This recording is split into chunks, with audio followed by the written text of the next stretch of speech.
that meeting, and they all start filing it.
One, two.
¿En español? En voz alta.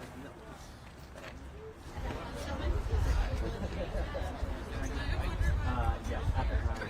I was surprised I didn't Mike, you want to sit next to you? You want to stand over here next to you? Where do you want us to stand?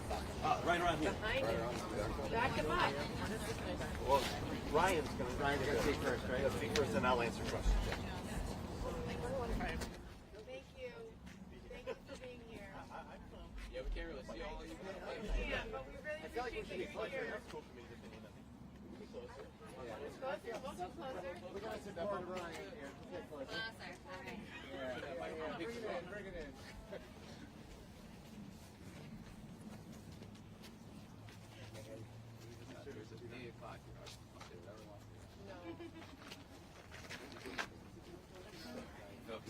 Hey, everyone. I'm going to take 1 second just for our person to get here and film. Liz.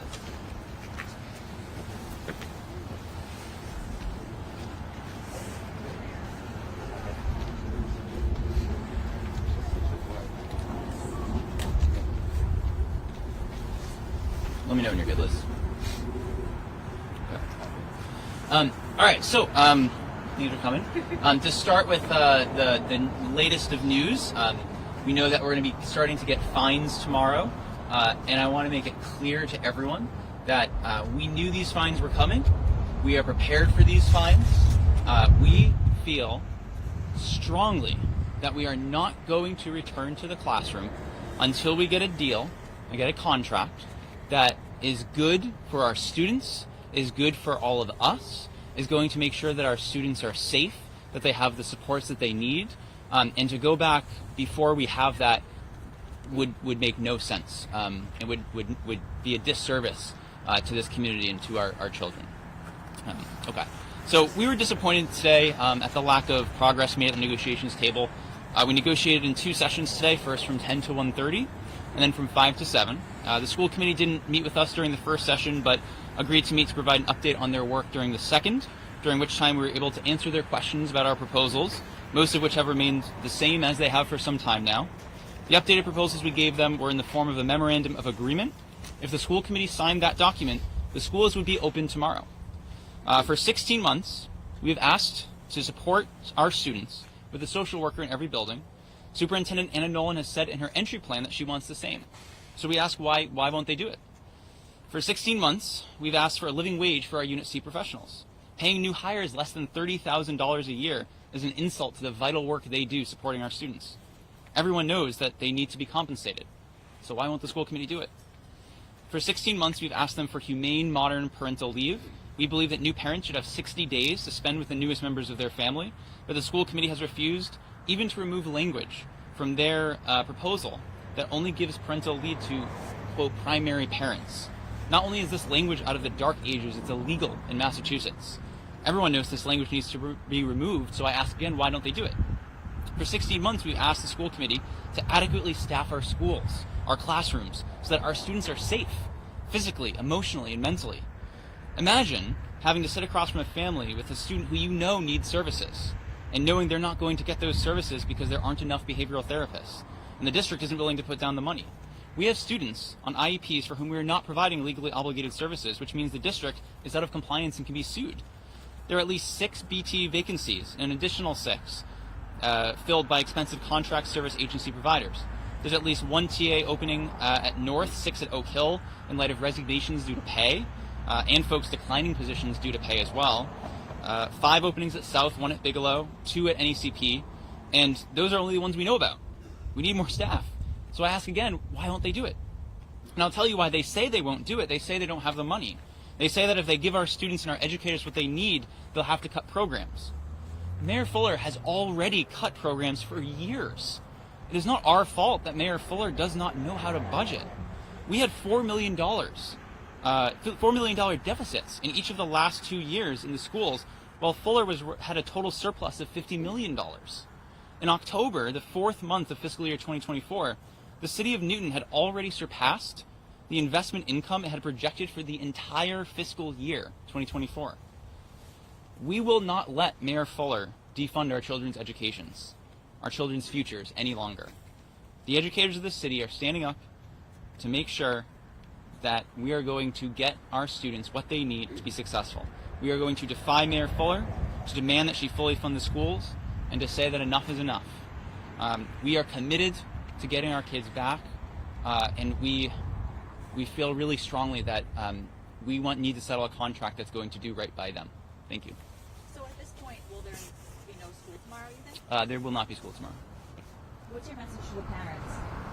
My message to the parents is we understand how challenging this is and how much of a disruption this is. And we have seen the kinds of harm that our kids have been going through for years.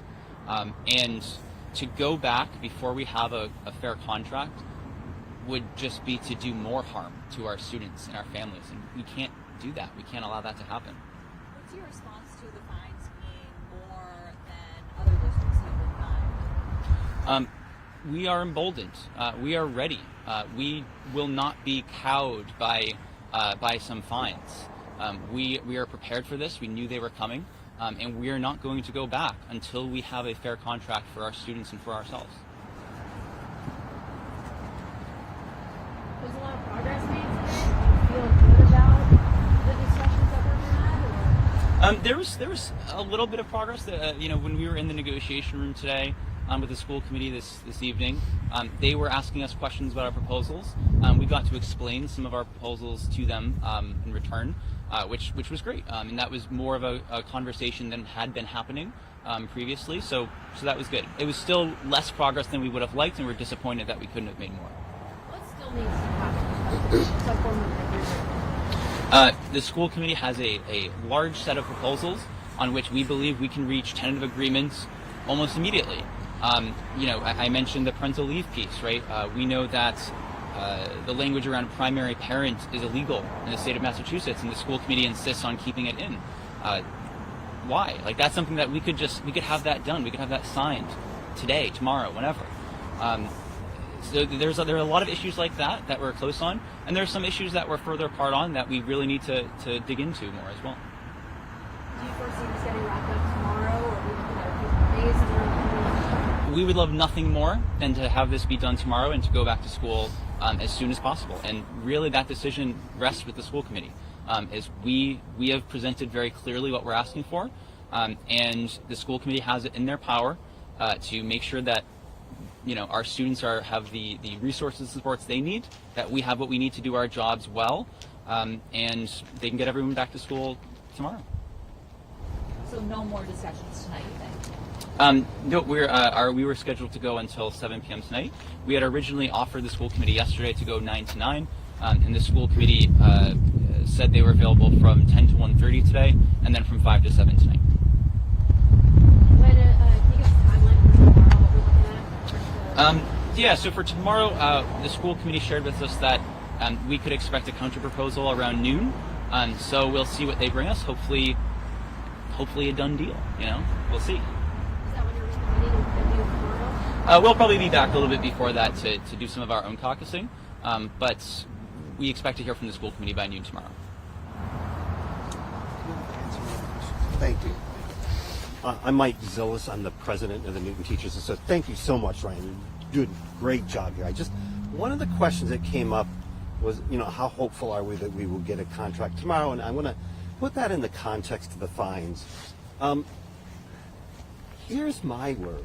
We are in this to win, and we will not go back. And by win, I mean win what is right for our students and right for our educators, so that they have the resources that they need and that they're paid in ways that really put them in a position to be able to put their heart and soul and focus on their students. Here's my concern with the school committee right now. These fines, as you know, will escalate as the week goes on, and they'll grow at a pretty fast pace. They're pretty low right now. I'm worried that the school committee is going to be emboldened by this and think we will just wait them out. We'll find out tomorrow if that's their strategy, and we will be back out here to let you know that. But that's my concern, that they think that we will capitulate because of the structure of these fines. And I want the message loud and clear that that's just not going to happen. We will not go back unless we get a fair contract that meets the needs of our educators and our students. And I just want that to be really clear. Are there any numbers or sort of offer that you could explain that is on the table in terms of, I know that it's been a bit broad, but do you have numbers or any type of... So it's a bit amorphous, because we have a whole lot of proposals on the table. We have a proposal for parental leave, for Unit C hours, for a social worker in every building, to provide more comprehensive coverage for absent teachers and aides. So we have a lot of proposals. It really depends a lot on, the balance of how much of the money that the school committee is going to put on the table is going to go there, and how much of it's going to go to straight up into cost of living increases. How much, I don't want to say the school committee, but I mean where we end up in the negotiations. Certainly our position on cost of living increases would be different if we were also able to achieve many of our other goals for the educators and students of Newton. For the proposal tonight, for just the hard direct compensation piece, understanding that there's other parts, is that compensation current ask higher or lower than where you left off on December 18th? December 18th? That was when the NTA revised its COLA ask. So it's important to understand that when we had a COLA proposal on the table in December 18th, that was as part of a package where it was understood that all of our other proposals would be agreed to. The school committee had asked us to present our proposals that way, so we did. The COLA proposal that we have on the table now it does not anticipate that the school committee would meet all of our other proposals. It anticipates that they meet none of them. If we meet some of them, then of course there's going to be a reduction in what we would expect to win in the COLA. I mean, we do understand that the city's resources are finite. Is the document tonight publicly available? It's on our website, newteach.org. Yeah, as I said, we wrote it up the way it would be written up if they wanted to sign it right now and agree to it, and it's on our website, newteach.org. You can find it right there. And can you just say your first and last name and spell them both for us? My name is Michael Zilles, Zilles, though I'm Mike. Zilles. Thank you. Any other questions? Okay, thank you. Thank you guys. Thank Yep. you. Good luck.